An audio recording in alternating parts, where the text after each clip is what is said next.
Good evening, believers. How are you doing today? This is Love Coach Dasha coming to you today for the Healing Hour Live. Now, if you've never been with me before, you don't know what it is that I do here.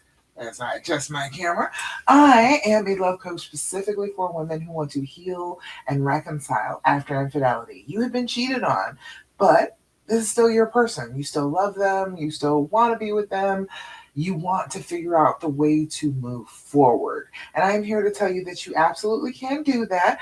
Do not feel like everything is hopeless and all is lost. If this is the person that you love and you want to forgive, it is possible to forgive. It is possible to get past it. It is possible to have a brand new, healthy, happy relationship that nobody else could have ever dreamed of. So I want you sit back and relax and come talk to me for a little bit about healing and reconciling after infidelity. All right. So first things first.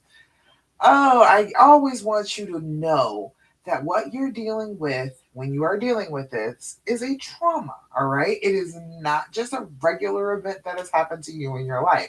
You are dealing with trauma, and there are certain things that go along with trauma that if you know how to deal with them, you will be able to get yourself together, regulate out of all this devastation that you've been in, and come to a place where you feel like, okay, I can start to make decent steps forward in our healing process together. That is what the whole thing is. You've got to heal a little bit first. That is the first thing that's got to happen. You will not be able to heal with him until you start to heal some of this trauma inside yourself and start to move forward from it. All right. So, the easiest way to start that, the first thing that I'm always going to tell you every single time we get together is I want you to start doing your deep breathing. Have you been doing your deep breathing? If you have not been doing that, you are doing yourself a disservice. I am telling you, it is one of the simplest, easiest ways to start to regulate your body and your brain after this trauma has happened. There are certain things that happen inside your body that are completely natural, but they are the same in every person. So if we can start to battle those things that we know are happening, we are going to be able to get to an easier, healthier place if we can just stop those reactions in their tracks. So the very first thing that you need to know is doing your deep breathing changes the way that your brain and your body are working. Hey there, Monica. I see you over there on YouTube. Hey, girl. It is important for you to be doing your deep breathing because that sends the message to your brain that wait, I'm not in fight or flight. I am not in any danger. Nothing is happening to me right now. Yes, something did happen in the past. It was a bad thing that happened to me and I was hurting, but it is not happening right now. And I don't need to continue to carry with me the fear reaction of something terrible. All right. We don't need to keep on going with that. So, what we're going to do is do our deep breathing, and that is going to help us to tell our brains that we are all right, we are safe, there is nothing to fear here, we're okay. All right. Tammy said it's illegal to be this beautiful. I need to call the police on you. Your name is Ariel. Hi there, Ariel. I am glad that you're with me. I want you to come on in. See this glow on my face? It's because I got to keep the person that I loved. Even though people were telling me that I was super wrong, that I shouldn't do that, that, oh, you're acting like a doormat. All of those things that they said them all, but I couldn't internalize them because I loved this person. And I wanted to work things out with this person. And I was determined that no matter what other people said, I was gonna get my person. And I did. So that's what this glow is. It's I am in love and I have overcome a ton with the person that I love. And it was all worth it. He has proven to me that I was right. I was right the whole time. Everybody that was telling me the wrong things, everybody was telling me that I was stupid, that I was naive, that I was this, that, and the third. They were all incorrect. I was right the whole time. All right. All right. Monica, you asking me if I love God? Sure, absolutely. But that doesn't have anything to do with this conversation, though. All right. All right, so we're going to do our deep breathing. What we're going to do is we're going to do 478 breathing. Now, you do not have to do this particular one. You can do any kind of breathing technique you want as long as you're doing it. And I want you to be doing it consistently. So, 5 times in a row and then 5 times a day. Okay, set an alarm in your phone. It'll take about a minute to do your deep breathing. If you do it 5 times in a row, it's about a minute. You can take 5 minutes for yourself during the day. You can do that. That is okay for you to take that little bit of self care because it again resets your brain and tells your brain that you are not in fight or flight right now. You are awake and aware, and you don't see anything that is harming you, and you can slowly inhale and slowly blow out all that excess carbon dioxide, and you are feeling okay. You will convince your body and your brain because you are making it act like it's okay. Okay, so we're going to do our deep breathing. What we do is 478 breathing. Now, what you're going to do is blow out. Then you're going to inhale for a count of 4, hold that breath for a count of 7, and then we're going to blow out like we're blowing out an entire cake full of birthday candles for a count of 8. All right. And when we do this, we're going to do this together. We're going to do it about 3 times together just for the sake of time. But I want you to focus on how your body feels when you let yourself exhale, when you take full deep breaths and fill up your lungs. Let me know how you're feeling. Okay. All right, so follow along with me. Do your deep breathing with me. All right, first things first, we're going to blow out. Make the noise. Inhale through your nose. 2, 3, 4. Hold it. 2, 3, 4, 5, 6, 7. Blow out. 2, 3, 4, 5, 6, 7, 8. Again, inhale, 2, 3, 4. Hold it, 2, 3, 4, 5, 6, 7. Blow out, 2, 3, 4, 5, 6, 7, 8. Last time, inhale, 2, 3, 4. Hold it, 2, 3, 4, 5, 6, 7. Blow out, 2, 3, 4, 5, 6, 7, and 8. Beautiful. How do you feel when you're doing your deep breathing? Hello over there on YouTube. I see you, AJ. Hi. I do think that when you do the deep breathing and you're consistent about it, you will start to feel differently inside your body. When you are doing the deep breathing, it is the opposite of the breathing that you do when you are freaking out, when you are having triggers, when you are stressed out, when you are anxious, when you're angry. Your breath comes in sips instead of full inhales, and then you don't exhale as well as you could, and so then carbon dioxide builds up in your blood. This is trauma, so that means that this is a physical thing happening inside your body. You are not tripping. This is real. It is a real thing happening to your body, and if you do things to affect how your body feels, it's going to start to change how your mind is working. Okay, so that's the very first thing. Do your deep breathing 5 times a day. If you can do your deep breathing, put it in the comments. If you're here on the replay and you just did your deep breathing with me, put hashtag replay in the comments and let me know how it feels when you're doing your deep breathing. Okay.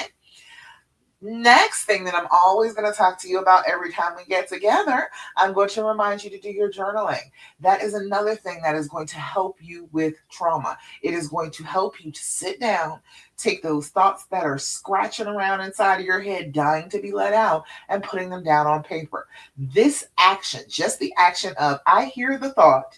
Okay, yes, it's a pretty negative thought. It's a bad question. It's something that I'm worried about. It's something that I'm fearful of.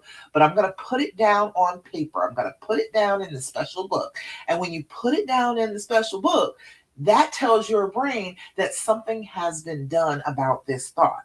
You have put it somewhere where it is permanent. It is in here in the world with you. You can open that book at any given time and read that thought. So your brain says, oh, finally, she's paying attention, and it lets go of the thought. That's what we need, right? Don't you need to let go of the thought? At this point, wouldn't it be much better if you could walk around free of the thought? This is a way to get rid of the thoughts. First thing in the morning, and then before you go to bed, start off journaling just those times. That's the time. First thing in the morning is when you can determine how your day goes. Because when you first wake up, you don't remember that things are going badly for a couple of seconds. For a couple of seconds, you're okay. Okay. Whatever comes to mind, that instant that all of it comes flooding back, okay, write that down. Those are the things that trouble you the most, the things that you have been wrestling with the most. Put those down first thing in the morning and then tell your brain, hey, look, these are down on paper. We can address this later, but I got to go to work. So it's here, it's in the journal. We don't need to keep on rehashing this all day long. And then you can anticipate, okay, if I do start to think about this, how can I handle that trigger? What can I do that will make me feel better in the moment so I can get back to my life and what I need to be doing in the moment? All right. The more you live in your normal life and things are going well, the less influence those terrible thoughts have over your mind. So if you are living your life and things aren't going terribly every single day, you're going to work, you're handling your regular responsibilities, things are actually okay. That further and further convinces your brain that the trauma is not happening right now. It's okay. All right. So I need you to be working on that. That is a good way to stop the trauma from continuing the spiral and taking you with it. But you have to practice it. It has to be a daily thing. And then add in whenever you're triggered, whenever bad thoughts start to come to your brain, when a question won't leave you alone. Write it down, put it down in your journal and write about it so that the thought will leave you alone for a bit. Okay. All right. Third thing that I'm always going to tell you every time we get together, girl, I need you to remember to practice gratitude. I need you to make it a practice. I need you to make this something you do every single day. What you're doing when you do that is counteracting the natural response of trauma to think that everything is awful. That is what your brain does. It's automatic, it's not something that you can help. But if you practice gratitude, you are intentionally turning your brain from, oh, all negative all the time station to, hey, look, what a wonderful world station some of the time. Okay. You are battling against those terrible thoughts getting their claws into your brain and getting stuck there.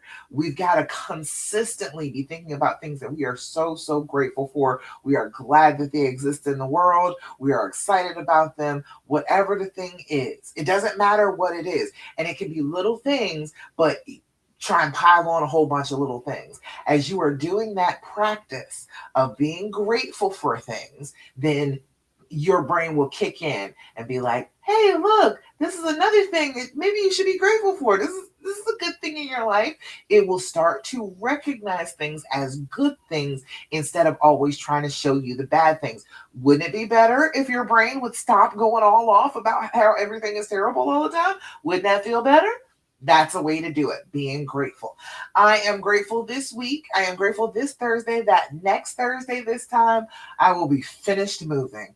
We are moving right now. Things are all up in the air right now. And we are packing and we are getting ready for this move on Monday.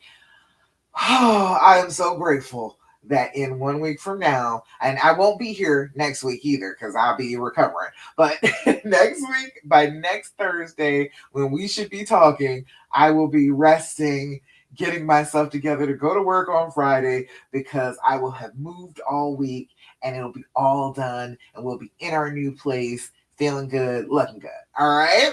So tell me in the comments. I always do Thirsty Thursdays. I want you to tell me what you are grateful for in the comments. Let me know. Put the things that every day, just like, I'm so glad that is a thing in my life. I'm so glad that exists in this world. I'm so glad that I could be witness to this thing. Whatever it is, concentrate on those things and put them in your journal. Put them in, like, make it be like the back sheets of your journal. Just start from the very back and start numbering and start seeing how many you can come up with in a day and how many you can come up with in a week. And then reread them every week. Go back and look, and you're going to remember the things that were great during your week if you go back and review. So I want you to have that as a daily practice, something you're doing so often that it starts to be easy for your brain to just hand you things. When you hold on to a thought, for a good thought for 17 seconds, your brain will offer you another good thought. So if you are grateful and you hold on to that thought and then you just hang on for a little bit longer, your brain will try and give you another matching thought. Imani, hi over there. Glad to see you on YouTube. Hey, girl.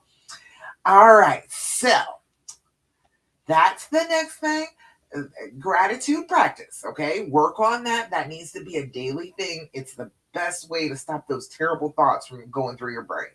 All right. And the last thing we're going to talk about before I move on is you need to stop asking them all those questions.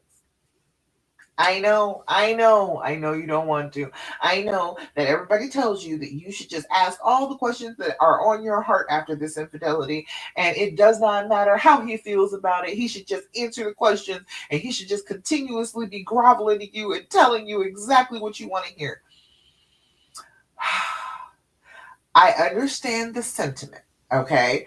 I even understand the little bit of punishment that goes along with that. That's saying, well, I want to keep talking about it. I don't care if you don't like talking about it. I want to hear all the details. I want to hear all this information. I understand where that comes from.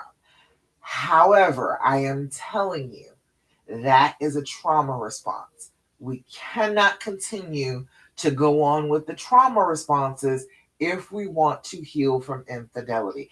That's how it works. I'm sorry. I know it is terrible, terrible, terrible that you can't ask the questions that you want to ask. However, if you stop asking the questions, if you resist that urge, because it's an urge, right? It's an itch inside your brain. If you resist and you don't do that, you are going to heal faster. Okay. I understand if you want to do it, and if you want to keep doing it and prove it, try and prove me wrong, you can feel free, but it's not going to work. Okay. It's going to just make you miserable. The reason being, when you are going through trauma, your brain wants to collect information about the trauma. So, in this way, since he is a person and he's the one that caused the trauma, you can just ask him questions. You can question him. You can put the hot lights on him, and you can keep on asking questions until the day you die. You can ask questions. You could come up with a question every single solitary day if you really were motivated to do so. Your brain will not stop asking questions. It will never cease. It will never run out. All right. Your brain will come up with a question every single day. And if it's a question it asked before, it's like, well, so what? I'm comparing that to the other answers. All right. You can continue on that path as long as you want to. But what happens is your brain is storing that information as ammunition against them.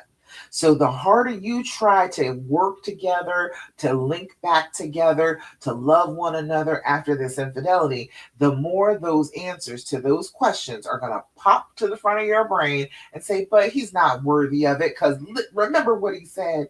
And this was what he said about that particular thing that he did. Your brain's working against you. That's what it's doing. It is trying to collect a lot of information so that you will feel negatively towards him because you have all this negative information. There is no answer to the questions that he's going to give that's going to make you feel positive. That's never happened. Okay. There is no answer he's going to give that's going to make you feel positive about what the answer is.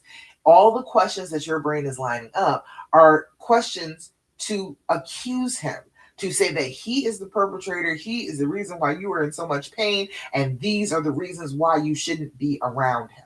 So the more you ask the questions, the worse you're going to feel. And it's going to be harder and harder to reconnect because you keep on digging into that wound.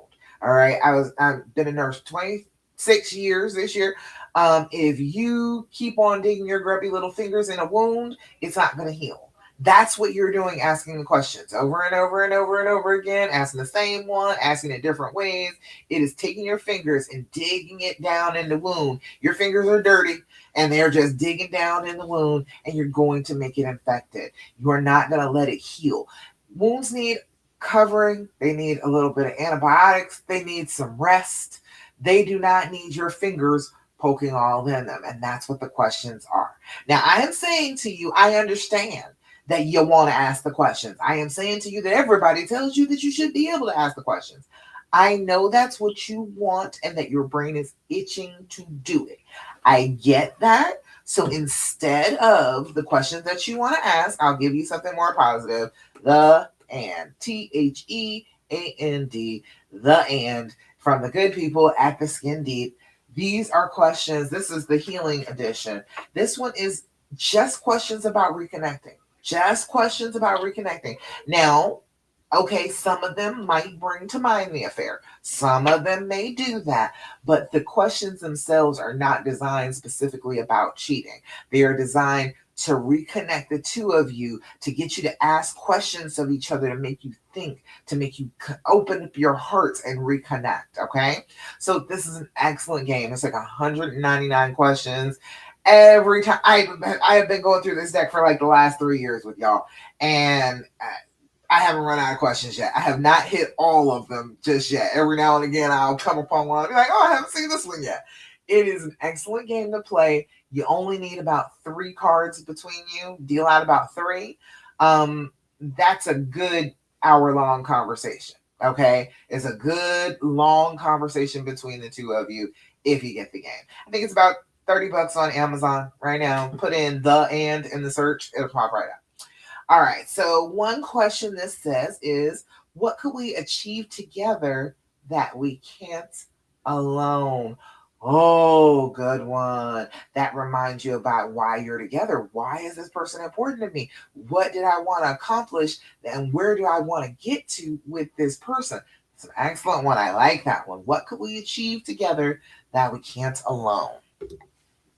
This one says, when was the last time you really felt connected to me? Wouldn't you like to know that? And what if it has been a very long time? What do you do about that? What do you do about that? If it has been a long, long time since you feel connected, do you attack about that or do you work on being closer because of that? If you don't have the answer to the question, you don't even know which direction you need to be headed in. So ask the question, see when was the last time he felt really connected to you, and see if we can work on that connection a little bit more, right? And a third one says, where would you like to see our relationship 5 years from now? You got to do those 5 year visions, okay? Because, I'm coming to like the end of a 5 year cycle at this point. I'm like, I'm looking forward to like the next 5 years. Life is changing, things are going differently than they were before, which is the hallmark of life. So, I am planning forward right now. That's where we're at right now, getting ready to move to a new place. My elderly aunt is moving in with us, a whole new phase of life. The next 5 years are going to be interesting. The next 5 years are going to be something brand new that we have never experienced together before. So think about that. Be thinking about what you want your life to look like with your honey in another 5 years, in another 10 years. What's it going to be like? What things will you be dealing with in that place that you won't be dealing with now? Things that you're going to be dealing with then that are completely different from the life that you're living now. Got to visualize, got to think about it a little bit. All right. All right. So let me make sure no questions, comments, thoughts, complaints. If you have any, please let me know. Put them in the comments. I will answer your questions. All right. Let me look over here. We're over here on the Love After Cheating page. Hi, y'all. Hey, group. It's like 6,000 women strong. Look, if you need a place where other women are coming and healing and working on their stuff, but they're not leaving, all right, You need to come over to my Love After Cheating group, okay? And then please follow me. Make sure you go over to my Love Coach Dasha page on Facebook. Follow me. Give me some likes. Give me some love, all right? And of course, YouTube. We are live on YouTube right now. Please go ahead and hit the subscribe button. You want to hear from me, okay? If you are going through the pain of infidelity, of trying so hard to reconnect and light that fire again for the love that you two have, I am the person that you need to be listening to. Go ahead and hit that subscribe button, okay? All right. So, next, let's see what else we got here. All right. So, we are talking a little bit today about the mental aspect. Again, this is a trauma. Mental goes with physical, okay? Your brain is inside this body, all right? Mental stuff is a physical reaction. We are going to ask ourselves why we keep thinking about the affair, and then how to stop that spiral, how to stop that from happening all the time, all right? So if your brain keeps replaying the affair, tonight's for you. This is the one. This is the one that you want to hear about. Um, you are not overthinking. That is not what is happening. Your brain is trying to protect you. Isn't that a wonderful thing to know that even in the worst pain you've ever been in, your body and your brain are actually still trying to take care of you, trying to make sure that you're okay? I am grateful. Again, gratitude is a thing. I am very grateful for that reaction inside of our bodies and our brains. It will try so hard to protect us, to try and make us see everything from every point of view, to give us some clues and some clarity to be able to make sure that we're not hurt again. It is beautiful. It is a wonderful thing. It is something that we're all graced with. And it's the same in everybody. And that's why everybody has the overthinking, sitting there thinking the same thoughts over and over and over again, troubling you, keeping you up at night. There is a reason for that, and that is the trauma. The trauma effects on your body and your brain wants you to keep remembering what happened that was bad so that it will not happen again. Okay? Your brain is trying to do one of three things: solve it, prevent it, understand it. Nothing more than that. It is not trying to heal you. Okay? That is not what your brain is trying to do. It is problem focused. It is not concerned about you and your healing and feeling better and being all in love. It is not concerned with that. It wants to solve this problem. It wants to prevent this problem from happening again. It wants to understand what happened that made this problem happen in the first place so they can solve it and make it so it never happens again. Okay? You're going to get stuck in that loop. Most women, if you have been cheated on, you are going to get stuck in that loop. It is one of those things that happen because your brain is designed to do those things, to solve the puzzle, to prevent the pain, to understand what happened. It can get stuck. It can get stuck in that loop. Your brain thinks that thinking more will create safety, and it usually just creates more pain. That is what normally happens. You are thinking and ruminating and going over all the details of those questions that I told you need to stop asking. Stop asking him all those questions, because all it's doing is feeding the overthinking. People think that if they get the answers to their questions, that their brain will stop doing the overthinking, stop asking the same question over and over again. It will not. I tried it myself. I asked all the questions. My brain never, ever stopped asking the questions until I chose not to ask the questions, until I decided on it, until I was like, you know what? This is enough. I am not feeling any better from this. Every time I ask him questions, it's not the right answer. It's not anything that I want to hear. It's not good. Even if he's totally honest with me, and I know that he's totally honest with me, I'm not happy about it. So I need to stop. I need to stop. There needs to come a point where you're just like, okay, I have inflicted enough pain upon myself. This is already a painful thing that has happened to you. You don't need to keep on piling on the pain by asking all the questions and ruminating about all the answers. If you stop with the questioning, a lot of the time, a lot of that negative thoughts and questions will stop along with it. You are interrupting the the pattern when you do that. Now you can make it worse. You can every day, all day, and twice on Sundays. You can make it worse. You can make it so that you don't do anything but think about this. Replaying all the details, right? You want to ask the details and then you get stuck in the details and you keep replaying them in your head like you could somehow picture and actually be there in the moment to give you some kind of clarity.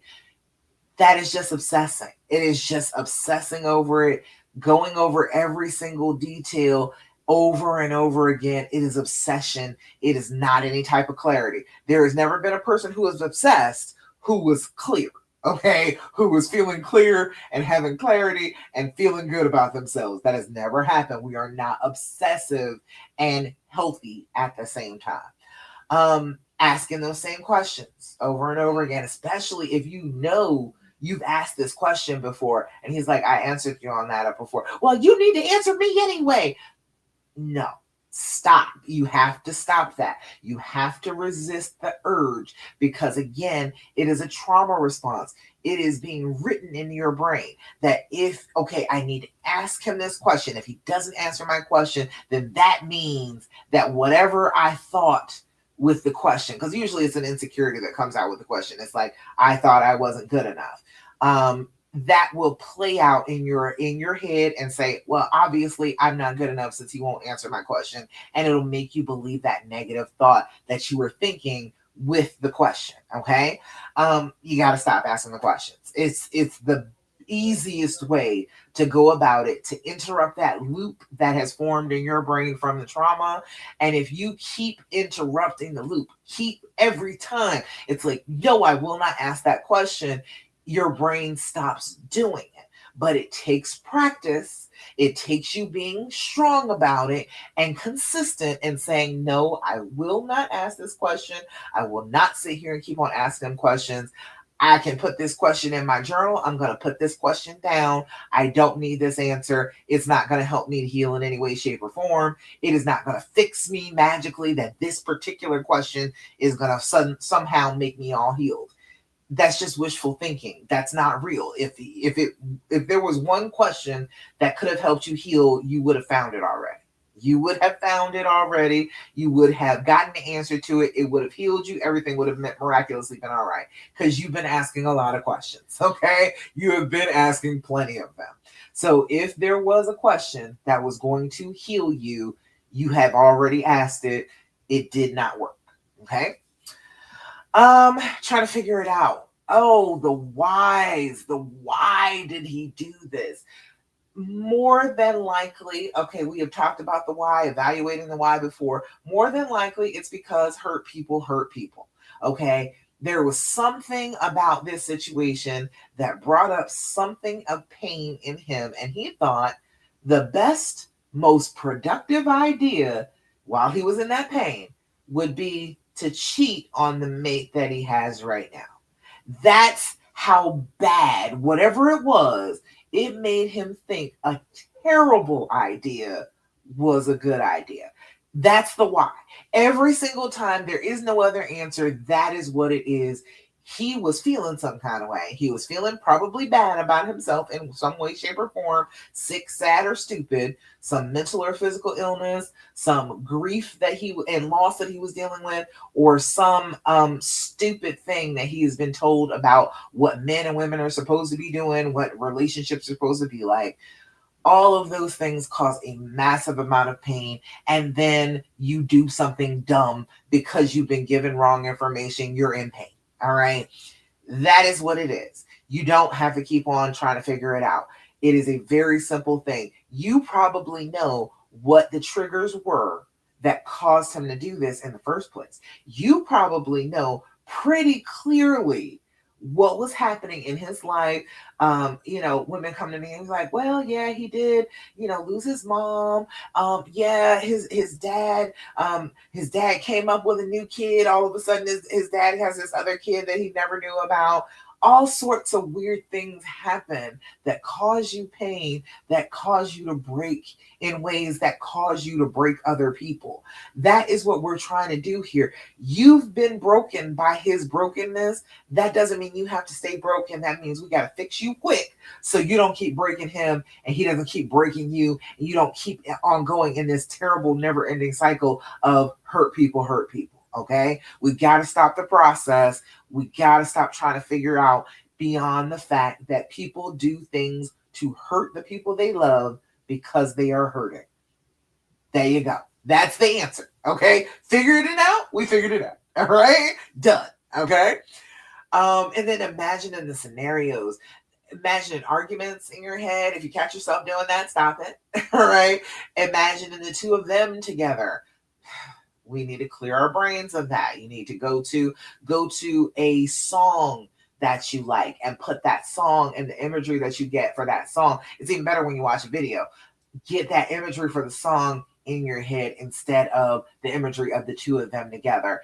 Something that you enjoy, something that makes you feel good. Play the song, think about what the lyrics are, or the upbeat thing or whatever it is that makes you feel good about that song, and picture that instead of picturing them. There are some people who are not capable of imagining things with their mind's eye. I do wonder, I have not run into anybody yet, but if you are one of those people who cannot imagine things, who is aphantasia, if you can't imagine things in your head, what is it like if you get cheated on? Let me know in the comments. If you have a answer to that question, I would love to know. I have not met anybody who was suffering from that, who has been cheated on. Um, Most women that I encounter do have the images of the two of them together in their head, whether it is like full out scenes or just broken up, like remember in Demolition Man when they were having sex with the headsets?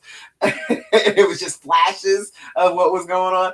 Whether it's one or the other, you have these thoughts and you can see it in your mind's eye. It's like a movie playing out. But let me know if you have aphantasia, how does that play out for you? Or do you just think about it? Let me know. All right. So the more that you chase the clarity through pain, the more your brain is going to stay stuck. All right. You are doing something that the pain is telling you to do. The pain is saying, ask the questions, think about it, go over what has happened, figure this out. If you keep doing what the pain tells you to do, you will just prolong the pain. There is no other path. If you are on the path of pain, that is where it leads. You have to get off of that path, hop right on off of that path, and get on the path of healing. And if you have not gotten my healing path, how to heal and reconcile after infidelity, the steps of the dreams formula, will you please put path in the comments and get that for yourself? Read through that. That is the healing path. The things that you can do. It's 6 steps that you can do, and most of it you can do pretty much on your own until like the last couple of steps. Most of it you can do by yourself, and it will put you on the healing path, start to change the way that your brain is acting after this trauma, and move you forward. So please put path, PATH, in the comments if you would like a copy of the dreams formula to how to heal and reconcile after infidelity. Okay. All right. So, what actually helps you? First of all, getting my guide. Okay, I'm giving you solid instruction about where the healing path is, what the things are that you can do to get on the healing path and to stay on that path. Okay, but interrupting the loop, like I said, about listening to music that makes you feel good, that gives you good positive images in your head, makes you think good things. Put that into your brain. Go ahead and put your earbuds in and focus on that. Interrupt the thought of the two of them kissing and making out and whatnot. Let that go and focus on the music. Let it carry you away, okay? Let it get you out of that nightmare that you're in and back into more stable ground, something more joyful. Grounding your body, okay? This is a nervous system thing that is happening to you. You have been traumatized. Your nervous system is overacting, okay? If we can ground ourselves, we can get ourselves focused on, okay, the here and the now. Doing your deep breathing helps you become focused on the here and the now. The breath coming into your body, the breath flowing back out of your body. You can only think about that thought, about that breath in that moment, focusing on it, following it through your body. Grounding, another grounding exercise is 5, 4, 3, 2, 1. It's like 5 things you can see, 4 things you can hear, 3 things you can touch, 2 things you can smell, and 1 thing you can taste. If you do that grounding exercise, pulling yourself into your senses, into your sight, smell, taste, touch, hearing, pull yourself into that. You can't drift off and be thinking those terrible thoughts when you are pulling yourself into the physical sensations of your body. It brings you back to the here and now, helps you to ground. Redirecting your attention, focus on something that you need to be doing. Okay. A lot of the time you get focused on what he has been doing, and it is interrupting you from doing something you're supposed to be doing. It happens a lot. Okay. I need you to really focus on this one too, because it will give you something to do besides think about how terrible you feel. There is something that you have been procrastinating on. There is something that you could do right this minute and it would start to change your life, but you're not doing it because you're hurting. You're not doing the thing that you know you should be doing because I am distracted by this pain. And you don't intentionally do it, but there is a little intention to it. There is a little bit of intention to it. Your brain is like, well, I can put that off for right now. That's a big scary thing that I need to kind of handle, but I'm mad at him right now, so I'm going to focus on that. You need to turn your attention to you. That is what you need to do. You need to turn your attention to you. What can I do? What do I need to be doing right this minute that is going to provide for my life to be better next week, next month, next year? What am I not doing, thinking so hard about this affair, that I'm procrastinating on, that I need to get started on? If you get started on the project, you find yourself. You find yourself again. You are like, oh, here I am. Oh, I was supposed to be doing this the whole time. In the grand scheme of things, this thing that I am supposed to be doing is more important than, okay, I suffered a little pain, a little bit of trauma. Everybody suffers pain and trauma. That is normal. That's going to be one of those things that happens to every human being. Okay, if I focus just on that, I'm not going to get done what I'm supposed to be doing here.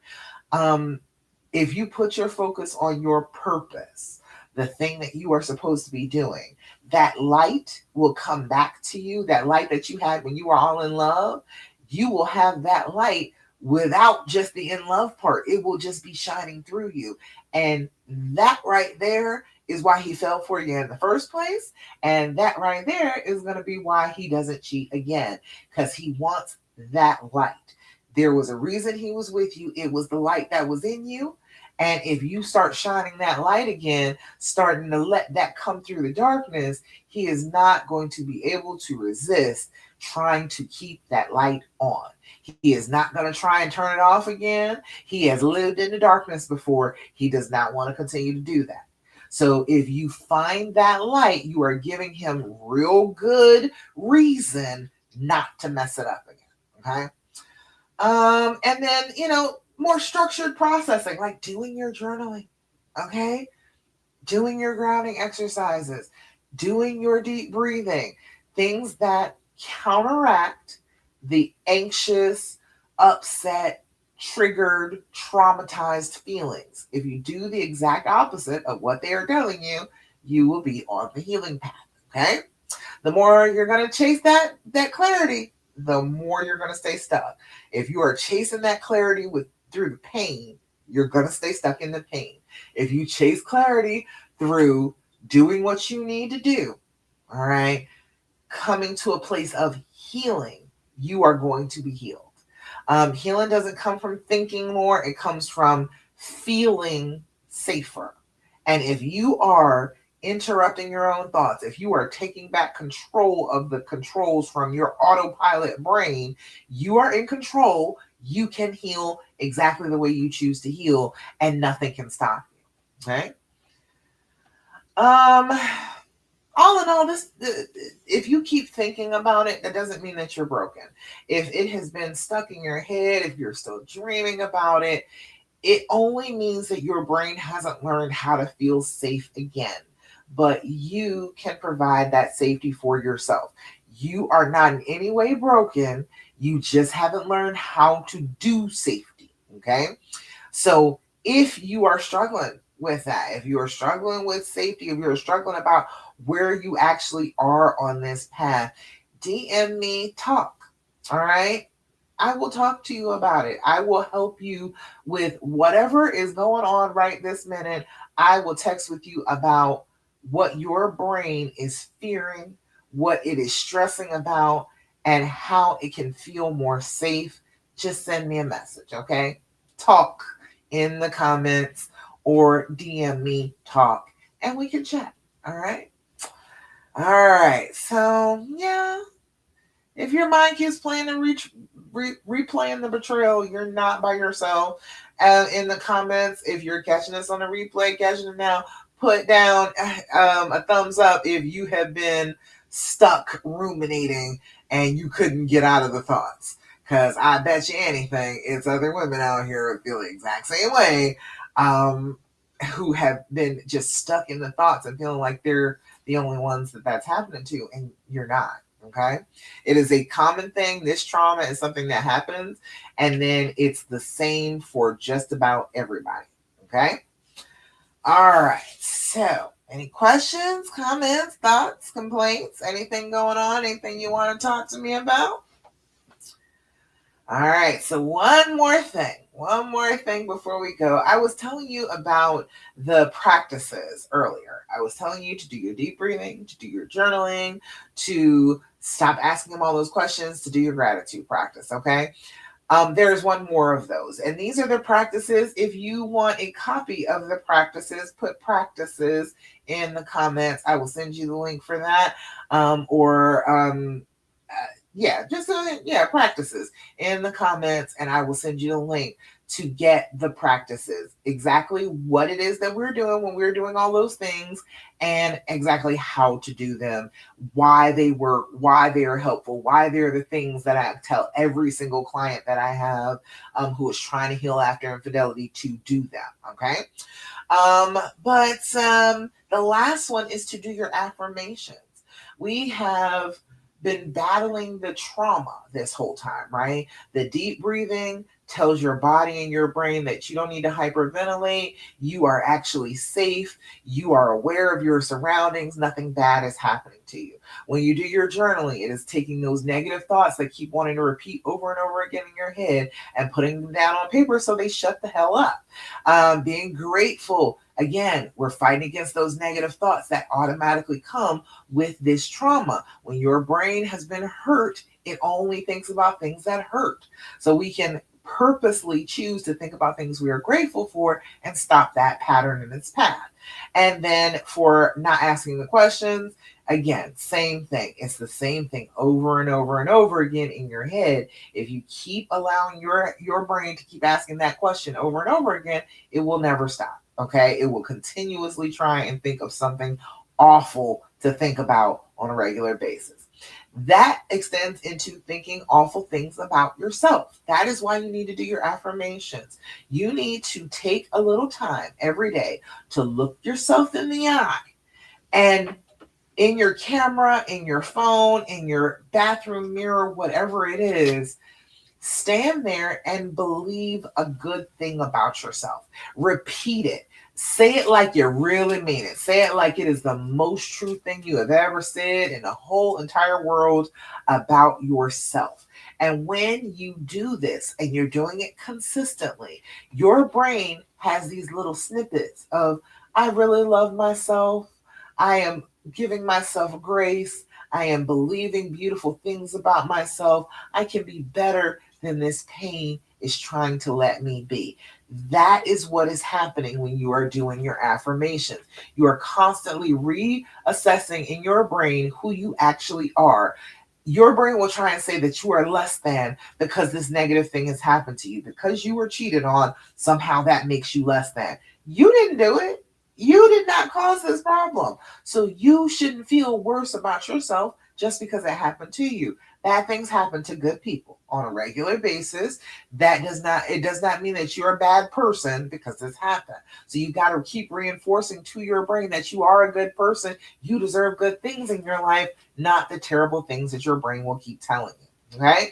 So I'm going to use affirmations, but again, if you need affirmations, put affirmation in the comments. I got a whole 60-day set of them specifically for healing after infidelity if you would like a copy. So put affirmation in the comments if you're interested in that. But this affirmation for today says, today I am in charge. Today I am in control of how I feel. Nobody can make me feel any other way than happy. Isn't that a beautiful thing? Wouldn't that be wonderful? Wouldn't that be a wonderful thing if you believe that about yourself and you could carry that with you through the day? Today I am in charge. Today I am in control of how I feel. That's the first thing. You are in control of how you feel. This trauma is something that happened to you. You do not have to wait for anybody else to fix it for you. You are in charge of feeling better right now. And nobody can make me feel any other way than happy. Truth be told, nobody can make you feel happy. Nobody can make you feel anything. You have feelings you have autonomy over. You are not required to feel anything that somebody else wants you to feel. But if you choose to feel happy, if you make it a point that nobody else gets to determine your mood, and every day you wake up and you choose what you want to feel, you will be empowered. You will know for sure that you are stronger than you think you are, and you can get to a better place even without other people's participation. Okay? So you are in charge of how you feel. All right. So I want you to remember that. Take that with you for these next 2 weeks when I'm not going to be with you. Remember, I am in charge of how I feel. Make sure that you are remembering to do your deep breathing, do your journaling, do your gratitude practice. Stop asking all those questions and do your affirmations. When you are doing these things, you are on the healing path. Um, but more than anything, that one thing that will put you on the healing path faster than anything else is to not do what the fear and the pain are telling you to do. Whatever the fear and the pain say, and you will feel it. It's a squeeze in your chest. It's like, it's that I'm gonna get him type of feeling. You will know it's not the positive thing. All right. You will know. You'll be like, no, that's not a good feeling. That's a vindictive feeling. All right. You'll know it. You'll recognize it. But whatever the fear and the pain are encouraging you to do the exact opposite. If the fear and the pain are saying, check his location, put his phone down. Take it off of your phone. If that is what your trauma monster is screaming inside your head, shut him down by shutting off your access to that thing. To shutting off your access to figuring out exactly where he is, being able to figure out his location, shut that off. All right. I understand that it feels like you need that to trust, but that is not trusting, that is checking. That is the pain telling you a path, and that is a painful path. That is not a healing path. All right. If you want to do what the healing thing would be, is to let that phone go. Stop checking on his location. Stop worrying about where he is. If he is doing something wrong, you will know. All right. You have come to know it this time. You would know it if he was doing it again. And you get to still make the same decision you made this time. If he did the same stupid thing again, you get to make the decision about whether you stay or whether you go anyway. So it's still all in your hands, still all in your court. If he acts up, you can leave. If he is behaving in a way that is not conducive to you feeling like you should be able to trust him, you can still leave. All right. You are not being stopped in any way, shape, or form. But if you do the actions of healing, you will start to heal. Even if the two of you do not stay together, you will still start to heal. And that is better than just continuing to hurt for years. Okay. Does that make sense to everybody? Let me know. Do all the things and don't do what the fear and the pain tell you to do. Hey, that's it right there. That's all of it. All right. Well, let me know if you have any questions, comments, thoughts, complaints. If you are watching right now on the replay and you have some questions about what I said, you need to get some clarity, go ahead and put your questions in the comments and I'll answer them next time. Okay. All righty, y'all. That is about it. Thank you so much for joining me tonight for the Healing Hour Live. I will not be back next week. I will be back on April the April the 9th. I'll be back for the next edition of the Healing Hour Live. I will be moving next week. All right. I'm busy next week, but the week after we will be back together. It'll be a different background and be beautiful. Everything will be lovely. All right. All right. I love you and I'm so proud of you. You are putting aside pain in favor of love, and that is something we all need to try and do. We need to try and put aside pain and seek love as much as we possibly can. I think that we need more people like that in the world. And so I am glad that you are one of them. Okay.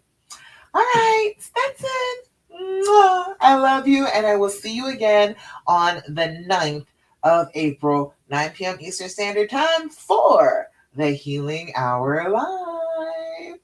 Bye, y'all.